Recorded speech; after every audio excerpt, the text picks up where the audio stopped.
Hey, hi everyone. Today we will cover very interesting topic. This is actually minor but very interesting topic. Means you already use on daily basis when you just creating any API. So that topic is like return types. Mostly we just use IActionResult like a task IActionResult when we just writing any API method, and sometime we just use task action result T. For example, sometime we just use task action result, and sometime we just use task action result T response. So here we need to understand the architectural point of view when we use I action result and when we use task action result T response, because most of the developers are confused means when we use this and when we use this one. Okay, so I already create a one block. This block will cover basic theory about return types. What is mean by return types? So basically return types means when your API just generate any response, so what is that response we need to share, that is called return types. Okay, means in which format we need to generate your API response. So basically we have two types like task I action result and task action result T. T is in the sense your response DTO. Okay, so this is a basic theory about return types. We already explained like what is meant by task action result and what is meant by task action result T response.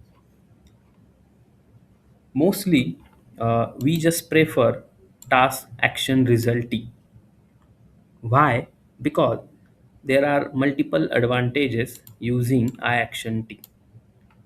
Suppose if you want to generate any specific API response and you have any specific DTO for that response, then definitely you need to use task action result T, because you have a DTO. And when we use a task action result, suppose your API does not return any content, then best prefer option is like a action result. So this is a basic theory about action result and action result. So here I already explained in what scenario we need to use. For example, if your action just return okay, bad request not found, this interface represent result like this. Okay, in that scenario you need to use task action result and task action result T. When we need to use, like if you want to display any response, then that time we need to use task action result T. Okay, so you can just go through this block. Here I also mentioned some comparison metrics, uh, which is the best approach. While comparing we understand better. So this is the task action result and task action result T response. So type safety, there is a no return object. This is a type safety is strong. Swagger schema interface, definitely there is no need to add a produce response type over API. Here we need to automatic for a response. Okay, okay, so means basically action result we need produce response type, but here it's automatic. Implicate conversion, no. Here yes, return entity or return not found. Unit test case, it's require casting to okay object result, access dot value, access directly. Best use endpoints with no body. So when we use task action, so here endpoints with no body 204 no content. When your API return nothing any, then you can just use this one. When task action result T is useful, if your API is a get post put and you want to return something, then the best approach is a task action result T response. Okay, so this is a basic theory about return types. And I will share this blog link in video description. You can just go through it, just try to understand the basic concept and try to implement this. Now we just move to Visual Studio, how we implement this. Okay, so this is our Visual Studio screen, and here we just create a one basic product controller. Okay, so here we can just create one product DTO, basic some properties, create product request. Now we just need to understand how we can just use task action result. Okay, so this is our basic structure product controller. Now we need to understand this one. Okay, so here basically we just use task I action result like this. Okay, so here this is a very poor practice legacy approach, task I action result. What problem we are facing when we use this? See, compiler does not enforce that payload is a as a product detail. So here you just need to add produce response type, and that response, when your API just return 200, then you just need to display product DTO as a response. Okay, so the problem is compiler does not enforce that payload is a product DTO. Second is like a Swagger requires manual. See, we need to add a manual produce response type attribute to show the schema. This is a mandatory for Swagger because you are just using task action result. Okay, and here uh, this is your suppose business function or query or command CQRS pattern, and here when you just return any okay and product DTO, then we could accidentally return string or wrong object here, and C# compiler stop us. So there is some chances when you just return this, means return like this, then maybe some accidentally chances to return string or wrong object, because here you cannot mention anything. So this is a two drawbacks, like accidentally maybe some happens or failure while returning the data, and here you need to add produce response type with 200 response. So this is a implementation of task I action result. Now we recommended the best approach for senior developers.